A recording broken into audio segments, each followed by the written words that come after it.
Brian Welch with Amity Digital. This is our second this week. It's a regular scheduled program, of course, because it's only been about 12 weeks since we've done it. So you can see as being volume 2, and this is week 13, that how great we've stayed on top of that. But instead of Tyrus, I've subbed in our newest employee, Maggie, to the show. So the point of this show is to talk about some news that came out this week. It's a very descriptive name. So we're going to cover 3 topics, nothing crazy, just 3 interesting things we've seen in digital marketing news that we're going to talk about, and after you watch this video, you will now know about it. So number 1, Google has made a bunch of announcements. You know, there's been nothing but news the last couple months with the iOS release and security and privacy concerns. I mean, it's been the talk of everything we do. Google Ads has announced, I think, some privacy-focused things to try to get ahead of whatever trouble may come out of these changes in the operating systems. So for Europe and UK, it is required that sites offer a consent mode. That's part of the European privacy laws that came out. So sites now have to let users consent that they want to be part of and have their data tracked as they enter the site. So that equates to cookies, so they have to consent that yes, they're going to accept those cookies. So now Google is rolling out a consent mode for Google Tag Manager that will hopefully make it easy for those. I would guess that those same kind of privacy concerns are going to come our way in the US at some point. So it's a good thing to stay on top of. Google, of course, has moved to a machine learning AI algorithm model for everything it does. By the way, that's Tyrus that just walked by. So they are going to use their AI to predict what the conversions might be for people who did not opt in.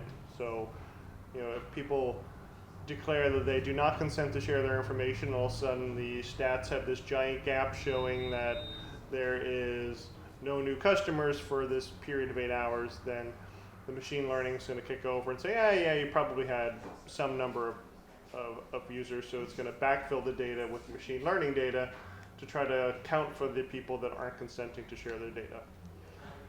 So I don't know. We'll see what that means. It's more prevalent in Europe and UK, but it's certainly going to be a big impact in the US at some point. Privacy concerns are not going to go away. They're going to continue to impact how we market online. Maggie, do you have anything interesting to say? So Instagram tests new upload options in the desktop version. Hold on, I dropped the mic. Hold on. Very professional show. There you go. In the new desktop version of the app. So this comes in handy when centralizing social posting processes via your PC, as opposed to logging into the Instagram app and posting it manually. The new desktop post upload process will have regular in-app options with the exception of being able to post or post reels. IGTV will also have a direct option to upload as well. And previously, these features were only available in the Creator Studio, and so now they're available on a desktop app. That'll make it a lot easier for us posting these super professional videos that we're shooting where we're not dropping mics and nobody's drinking beer. So the third thing we're going to talk about is Google Page Experience. So if you paid attention to SEO at all in the last year, Page Experience is a huge measure, primarily for the mobile index. Google moved to mobile first years ago, so mobile is what they view to be the most important.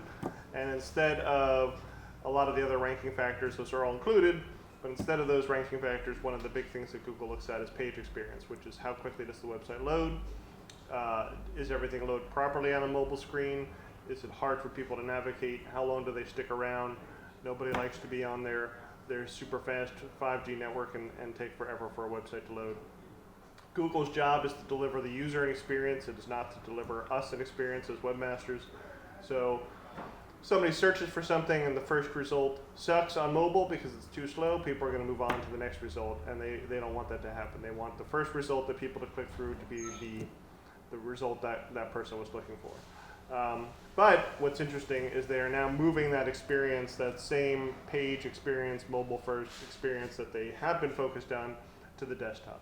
They don't update the desktop index nearly as often as they update the mobile index, but they are updating it and they're bringing it in line with the same kind of things that they use to qualify sites on the mobile index.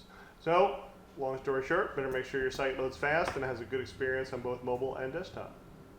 That is our last week this week for this week. And I promise it won't take 12 more weeks to do episode number 3.